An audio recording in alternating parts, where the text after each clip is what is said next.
I know you heard me on the radio. Flexing, she loved the sound of my voice, it's the best thing. Daydreaming of the jazz all day. Pick up the phone late night with Larry K. I know you heard me on the radio. Flexing, she loved the sound of my voice, it's the best thing. Daydreaming of the jazz all day. Pick up the phone late night with Larry K.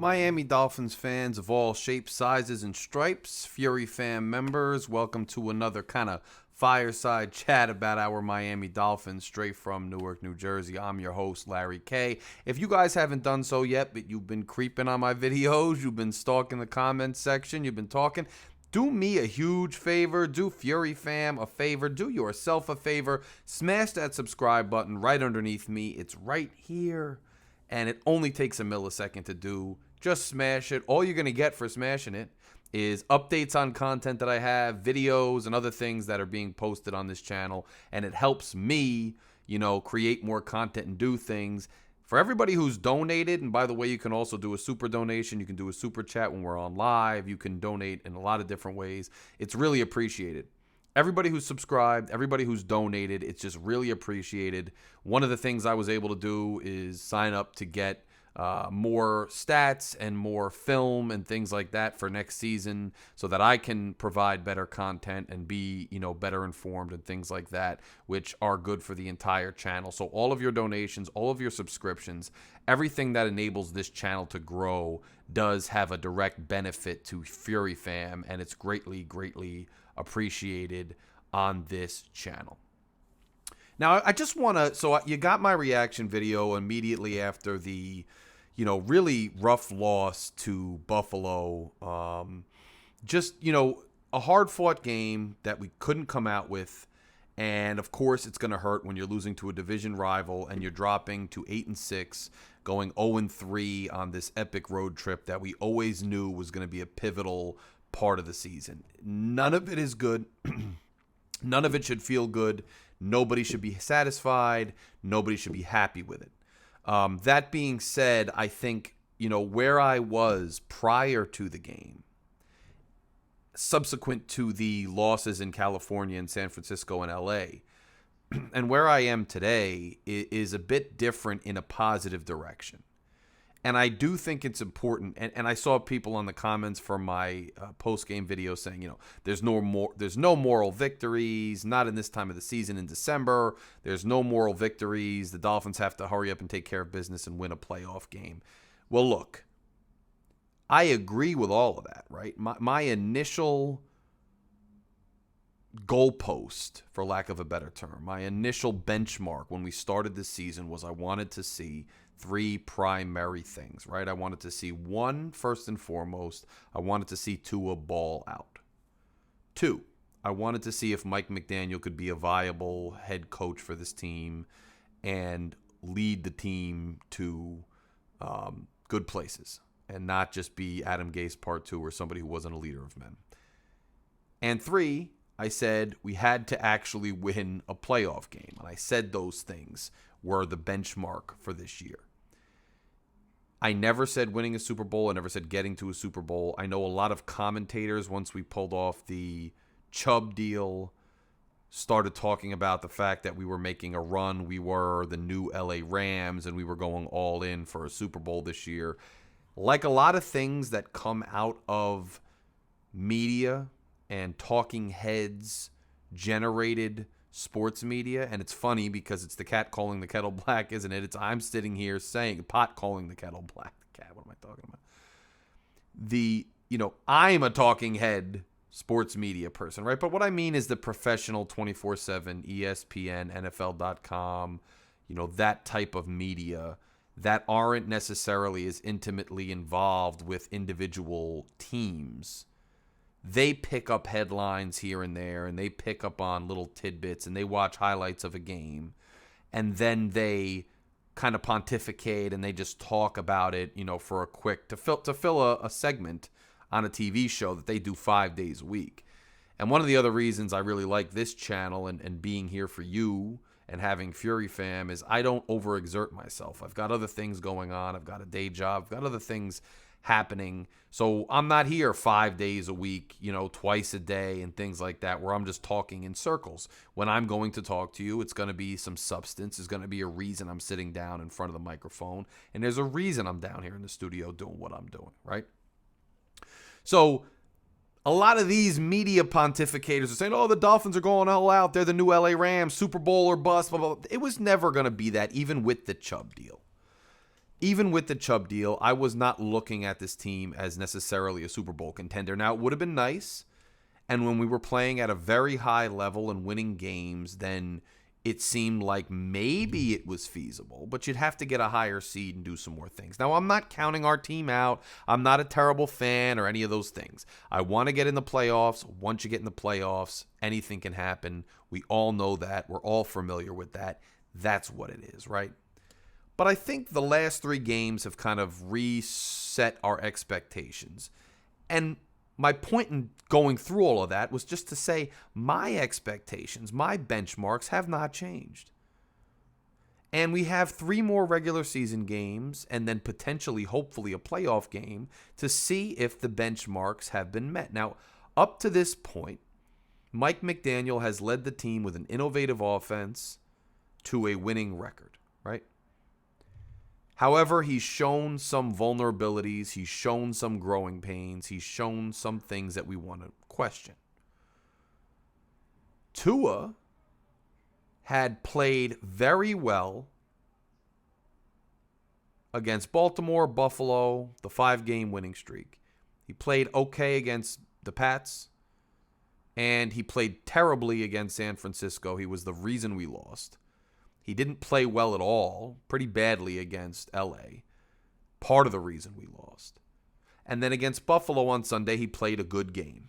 And we could have won with how Tua played. But I chalk it up to, A, give credit to the Buffalo Bills. They're a good team. They are a Super Bowl contender. They have a great quarterback.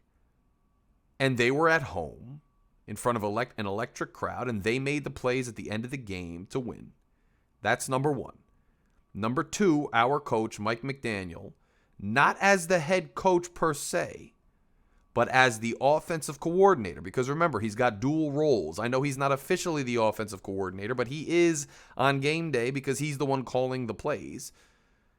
He, as the OC, as the man calling the plays, I believe did not have a great game when it came down to brass tacks.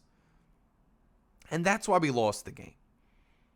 So we have 3 more games, and it remains to be seen, does Tua, with these 3 remaining games, now he's going to the Pro Bowl, it looks like. He's getting certain accolades. He's ranked number 1 in a lot of passing categories still, or at least top 5 or top 10 in a lot of passing categories. But he's got 3 more games. And if he plays average or below average in those 3 games, then you can say that Tua balled out in portions of the season, but overall, he did not ball out from game 1 to game 17. And we can question what we want to do from there.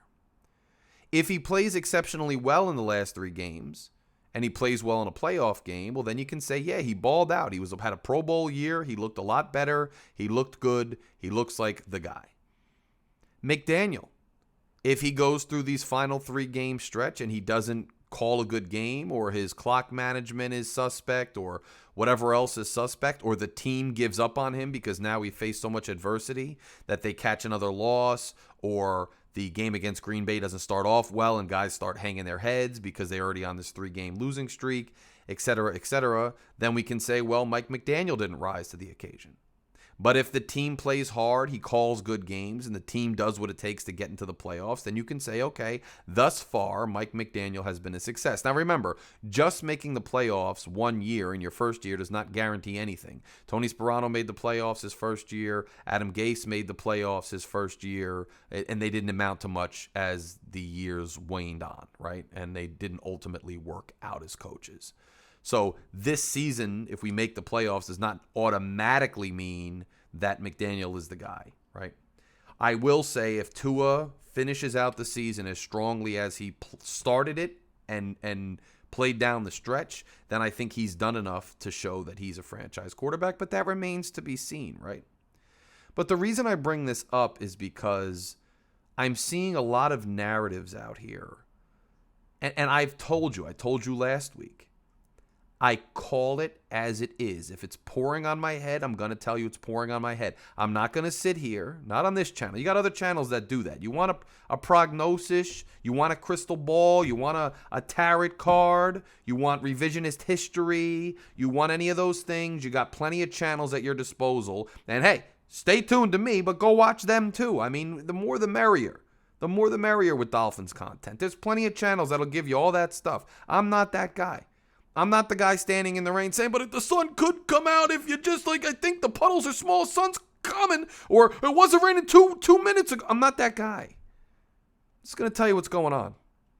And based on what's going on now, what the history and future could be based on the now, okay? And when we lost to San Fran, we lost to LA, Tua looked terrible. I told you he looked terrible. And he did. And we had serious questions because he had looked terrible in 2 road games in December against formidable opponents. We had legitimate questions, and it does not just from this year. We had questions from Tennessee and from Vegas a year ago and 2 years ago respectively. We had questions. Could this quarterback show up in big games in December, late in the year, in the cold weather, and perform? It was looking like maybe he could not. And most of us wanted to find out, could he or will he not perform in the cold in December on the road in a big game? So here's Buffalo. Freezing cold temperatures on Saturday. Hostile environment, hostile crowd, huge pivotal game, division rival. Playoff implications, seeding implications, everything. Guys like, and this is what gets me, guys like Colin Cowherd are leading the charge. The guy is ridiculous. For the entire season, Colin Cowherd said, and many of his ilk said, Tua will not perform when it gets cold. He won't perform on the road against Buffalo and New England. And if he can't do that, he's never going to be the guy. That's what they said. But he goes up to Buffalo. He didn't have an incredible off-the-charts game. He was 17 of 30 for 234 yards, 2 touchdowns, no interceptions, no turnovers. Solid game. Now, Cowherd comes out. He's got a fitting name. Cowherd comes out all of a sudden this week saying, well, the weather wasn't an issue in Buffalo until the end of the 4th quarter. So it doesn't count. Tua didn't show he could play in good weather because the weather wasn't a factor until the end of the game. So he's insinuating that the cold isn't the issue. The only weather that's the issue for Tua, he's insinuating, is snow, blizzard conditions. He's saying Tua can't perform in blizzard conditions, but when it's freezing cold on the road in December, that's not what he was talking about. That's what he's insinuating by saying the weather wasn't a factor until the 4th quarter. But that's hilarious to me because he said Tua couldn't succeed in December because weather was a factor. Now he's saying the only weather he's talking about is blizzard conditions? Well, we have 100% odds every year of having to go on the road in the cold to our division rivals and other AFC teams. That's 100%. So if Tua can't play in the cold, then we'd be screwed, right? But when it comes to actually blizzard conditions, you probably have like a 15% chance, if that, every year of having to play in a blizzard. So if blizzard conditions are the only thing holding him back, then that's not nearly the same thing as just cold. And by the way, if the Bills can't play in the heat in September, then isn't that just as much of a trade-off as the Dolphins not being able to play in the cold? Which, by the way, we played fine in the cold. So I don't know where people are even going with this. What I will say about Tua, the reason I'm in a different place than I was post-LA is I'm not sitting here telling you, and I'm not a Tuaneer. I never was. I'm on the record saying if I was the GM, and I'm not privy to the same stats and the same, information and the same intelligence as these GMs that actually have scouts working for them around the country as a full-time job. But me, I would have taken Herbert at number 5. And I still would have taken Herbert at number 5. I'm not a two-in-ear. But I'm a realist. And when somebody proves something to me, I accept it. I don't find excuses to just say I was right. After the LA game, I had serious concerns, and I was really worried because I said to myself, well, if Tua crumbles that terribly in big games late in the year every single time, then we don't have a quarterback. And if we don't have a quarterback, we don't have anything. We've got to go back to square one, and we don't even have the picks to make it happen. But I'm in a different place today. I am more optimistic today about the trajectory of this franchise because Tua went out and played well against the Bills. And it's not just the overall stat line, okay? It's his accuracy. It's his throwing anticipation. It's his pocket presence. All of those things were obviously evident watching the game against Buffalo. If you deny that they were back to where we want them to be, you're in denial and you're lying to yourself. They were there. What you wanted to see from him was there. Now, his stat line could have been 3 touchdowns and no interceptions. 18 for 30. Or 20 for 30. If guys had caught the ball. Now, I'm not going to sit here. I'm not one of those guys like, if guys had caught the ball, because you could say the same thing about interceptions. I know, I get it. But the Sherfield pass, that type of throw right in the guy's chest, right in his hands as he's falling across the goal line that we've seen completed a bunch of times so far this year. I mean, that's a touchdown that was taken off the board. There's not a lot of hypothetical there. There's not like, well, maybe he would have been tackled. Maybe he would have been out of bounds. No, I mean, that was a touchdown that was dropped, plain and simple. But you don't even need to harp on what could have been. 17 of 30, 234 yards, 2 touchdowns, no interceptions was good enough to win. You know how I know? Because it took the Bills a game-ending field goal to beat us. They only beat us by 3 points. That was enough to win the game. I'm not putting it on the defense. I can't stand people that put it on the defense because the defense did enough to win too. Now, you could play the game. I mean, they could have stopped them in the 2-point conversion. They could have stopped them at the end of the game. We could have hit the extra point instead of going forward on 2. It would have changed the context of the game. There's all these what ifs. But here's the thing. Everybody loses games sometimes. Now, when you lose the way you lost to San Francisco or LA, then you have to question the quarterback. You have to question the coaches. You have to question the trajectory of the franchise. You have to question the makeup of the team. You have to question everything. But when you lose against a division rival on the road who's a Super Bowl contender by 3 points, sometimes you just lose. Sometimes you just lose. Remember Goodfellas? His father's beating him. He's like, I had to take a beating every now and then. But the way I see it, everybody takes a beating sometime. Well, everybody takes a loss sometime in Buffalo. We took one. They took one in Miami. What are you going to do?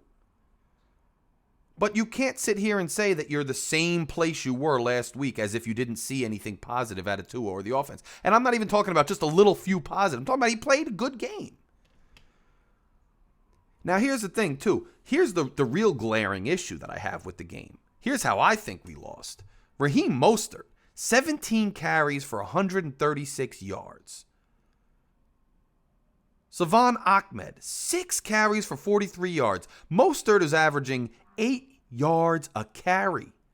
And it wasn't like he had 2 carries and it's an inflated average. 17 carries, 8 yards a carry.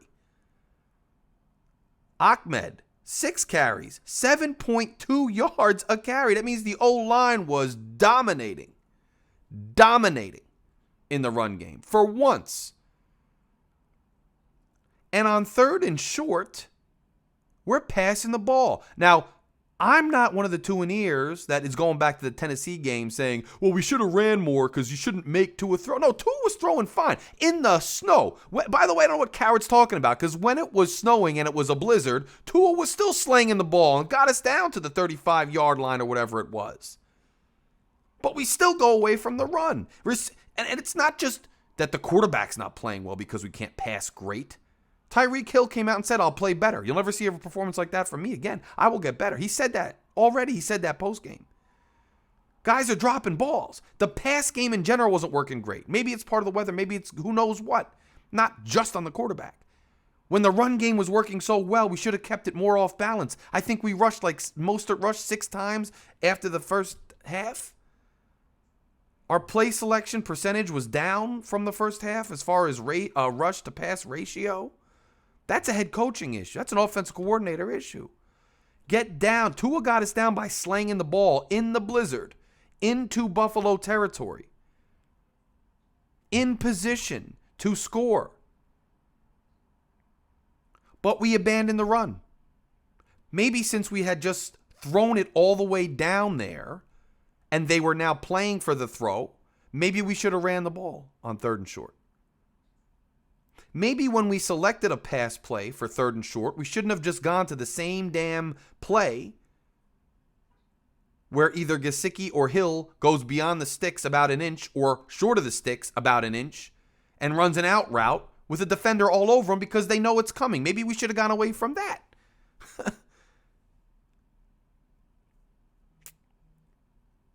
Maybe, just maybe. And I know McDaniel came out after the game when he was asked about this and said, well, I'm trying to stay ahead of the defense. They're going to run a run blitz because we've been running well and it's 3rd and short, so I'm trying to get ahead of them by calling a pass play to counteract their run blitz. But here's the thing. You take what the defense is giving you.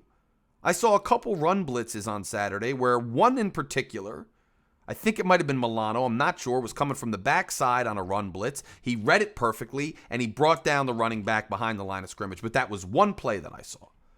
You think Buffalo wasn't trying to stop the run most of the game? The one drive we got all the way down and scored nicely, we ran it when we had 3rd down. And Ahmed had a rushing touchdown, too. So don't tell me that we couldn't run just because they were going to bring a blitz. Most of the times, we're also bringing blitzes from the edge. And we're running it up the middle way before he gets there. The push was great. The reads were nice. We were in rhythm.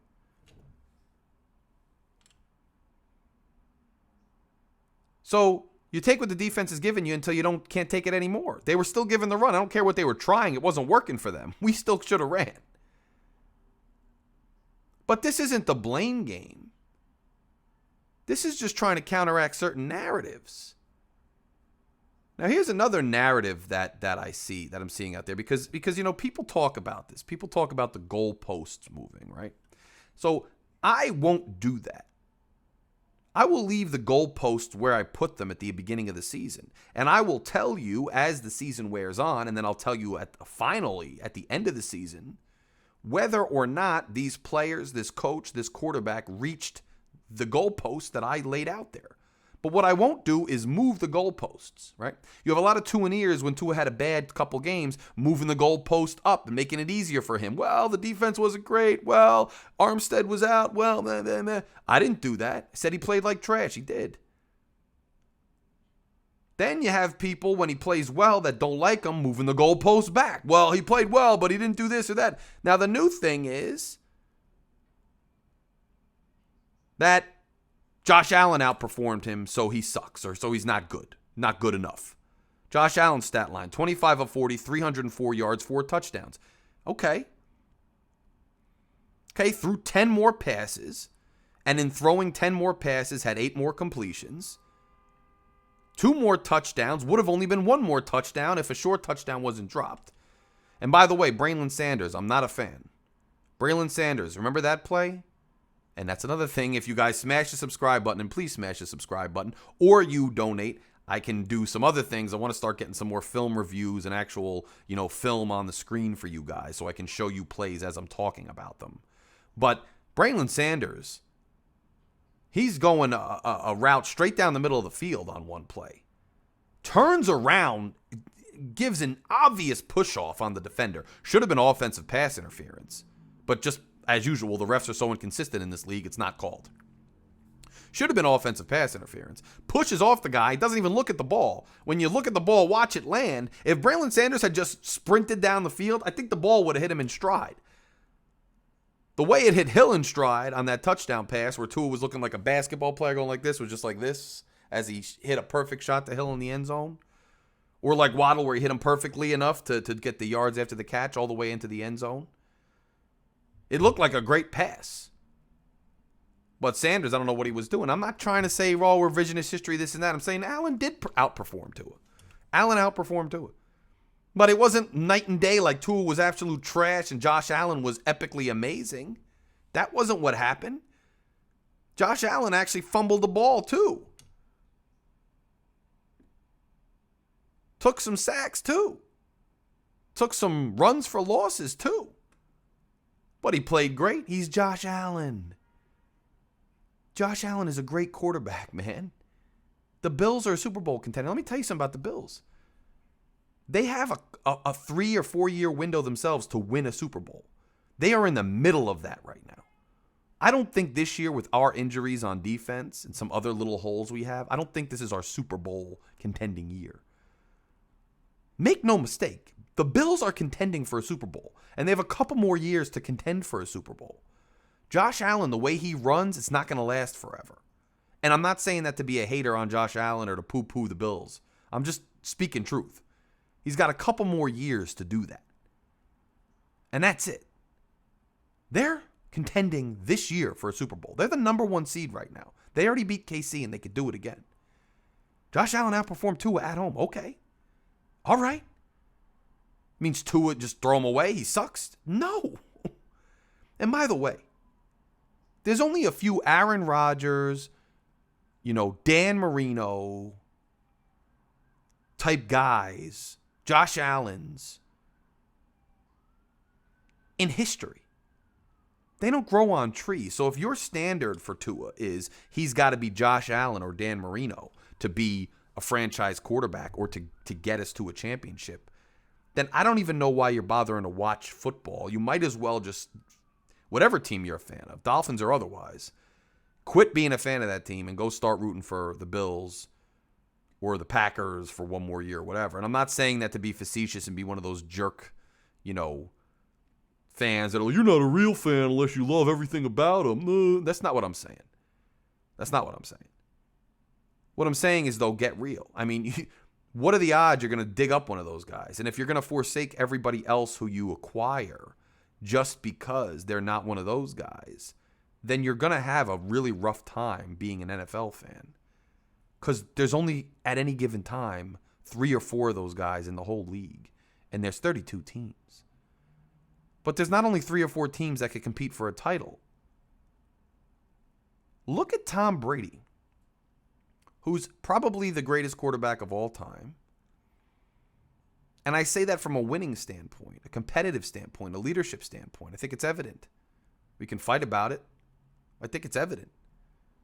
I think it's become more evident over the last few years. I know he's on a decline now. He's old. Marino had a decline too. I remember those years. Remember Thanksgiving with those 3 picks. Not fun. They get old. But Tom Brady jumped on the floor, literally jumped on the floor when a play broke down and he was going to get sacked. Literally fell on the floor and curled up. Tom Brady was not breaking tackles, running around out of the pocket, throwing the ball way across his body, and making off-schedule plays all the time. That's not how Tom Brady won all those championships. He did not win all those championships by playing off-schedule all the time. That's just not who he was. Peyton Manning did not win by playing off-schedule all the time. Drew Brees, a little bit more. But my point in telling you that is that we are hung up on this new goalpost that has now been moved again. And now the goalpost is, well, Tua played all right, but he didn't play well enough because he didn't make plays off schedule and he didn't outplay Josh Allen, whose literal game is making plays off schedule. That's two different styles, two different games. And you might have wanted to draft Herbert, and I did, because maybe you think that off-schedule ability and just a monster arm and this epic durability and height and stature are important in a quarterback, especially in being an all-time great top 3, top 4, top 5 in a given year quarterback. I think that it's more of what I subscribe to, hence why I thought Herbert would have been the better pick at the time. But Tua is top 5 in so many passing categories right now. He's number 1 in a lot of them without those traits. So it's a competing philosophy. I tend to agree with the guys who say you need the bigger off-schedule guy. But it doesn't mean I'm right all the time, because Tua's playing just fine, if not great. Save for 2 bad games. Now, this whole narrative started, I saw it on the Big O show post-game. Marcel Louis-Jacques, who, by the way, I think he's a good reporter. Marcel Louis-Jacques, I like his perspective and everything. But he's the one, and quite frankly, I think he did it just to really troll Big O. And it worked because Big O just started going off at him, getting off topic, going off Marcel's point, and just going all over the place. And kind of getting himself all worked up, which is maybe what Marcel wanted when he brought this up. But now it started this snowball, and this narrative is all over the fan base. Talking about, well, they moved the goalpost again. Well, because Tua is not good enough because he can't make off-schedule plays. If he could have made off-schedule plays, we would have won the game. How do you know that? He played efficient enough to only lose by 3, and the defense let up a 4-minute drive. And we abandoned a run game that was working. And Tua's numbers were pretty good, and there were drops too. What about off-schedule play? You could play that game with anything. Off-schedule plays, and we would have won. Well, how about this? Catch the ball in the end zone, Sherfield, and we win. Catch the ball in stride down the middle of the field, Sanders, and we win. Tua miss a wide open Waddle or miss Hill running into the end zone, and we lose by more, and he looks... I mean, we could play that game with everything. It was a good competitive game. We played well. Tua played well. We took an L. It happens. If he can make a more off-schedule play... What are you talking about? If whatever. What are we doing? What is this game about? Why are we moving the goalposts? What are we doing? My thing about this game now, and here's my thing on the rest of the season. I did a prediction video at the beginning of the season. I expected us to be right around this record, although I expected us to have one more win and one less loss. I mixed up some games. I thought we would lose to Baltimore. We beat them. I thought we would beat the Jets twice. We lost one. Tua was out. Knew we would lose to Cincinnati. Knew we would lose to the Bills Sunday. Knew we would lose to the 49ers. Thought we'd beat the Chargers. Blah, blah, blah, blah, blah. But we're right around where I predicted. We're right around where a lot of people predicted. It's not ideal. It's somewhat crushing because here we go again as Dolphins fans. We've lost 3 in a row on an epic road trip. No one should be happy about it.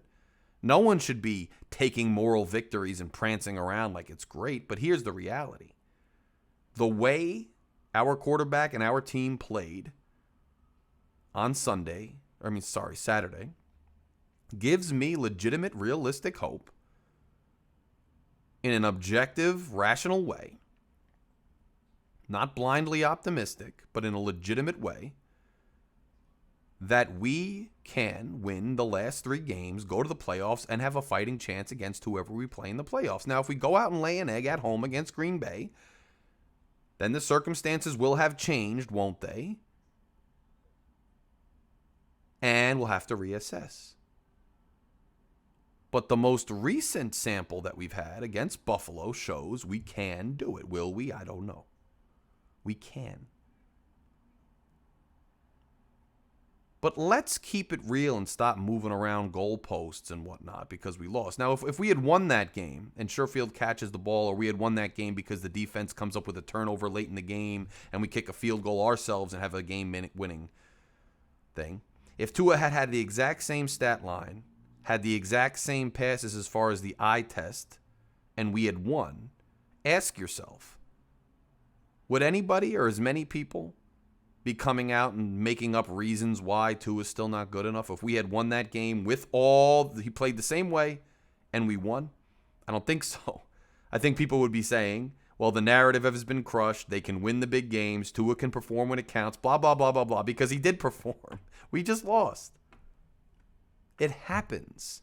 Even Josh Allen lost some games this year. Did you know that? Patrick Mahomes lost some games. Patrick Mahomes went to overtime with the Texans. The Eagles and their amazing quarterback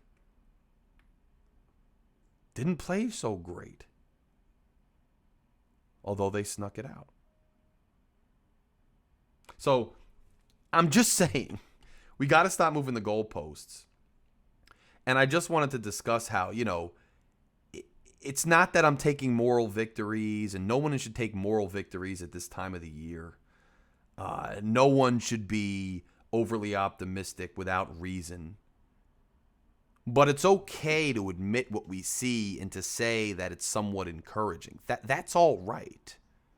That's all right. And the fact is, no matter what new narrative you can pull up, what goalpost you can move, Tua rose to the occasion. Let's hope he continues to do it. Maybe he doesn't. Maybe he goes to New England and has a stinker in the snow, and then the narrative will resurface, and it'll be legitimate. But right now,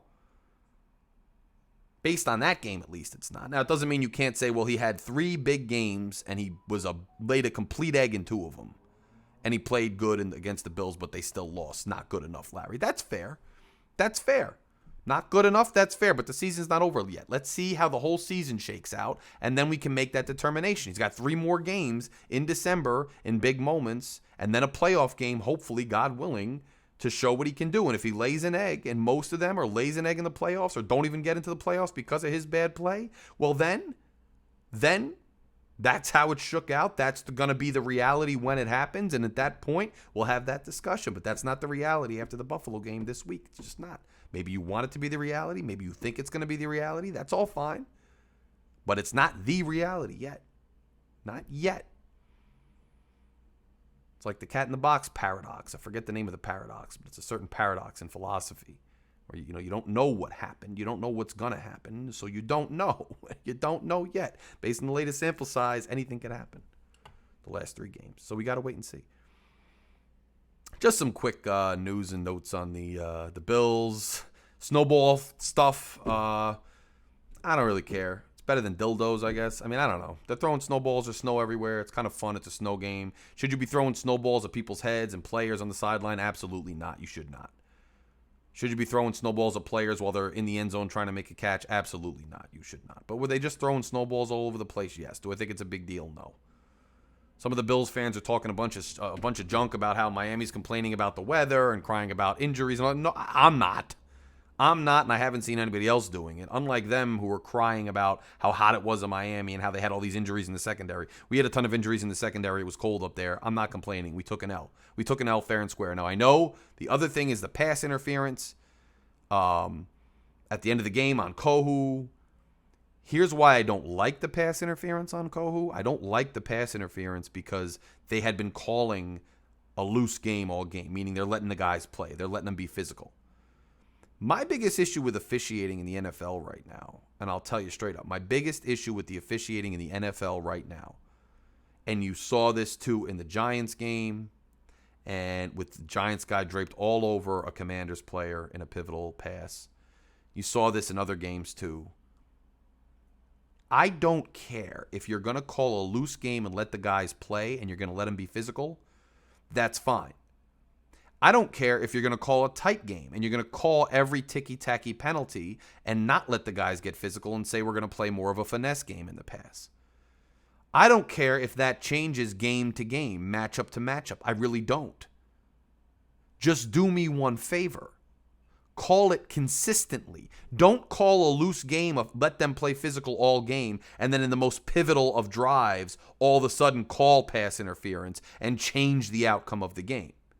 Conversely, don't call a tight game where ticky-tacky things are called all game, and then when it's pivotal at the end of a game, not call a blatant pass interference that changes the outcome of the game. That's the biggest issue with officiating in the NFL over the last decade or more, and it's what drives everybody insane. It's the lack of consistency. Not so much how they call a given penalty or game, but the lack of consistency in game that changes the outcome of the game. They've got to fix that.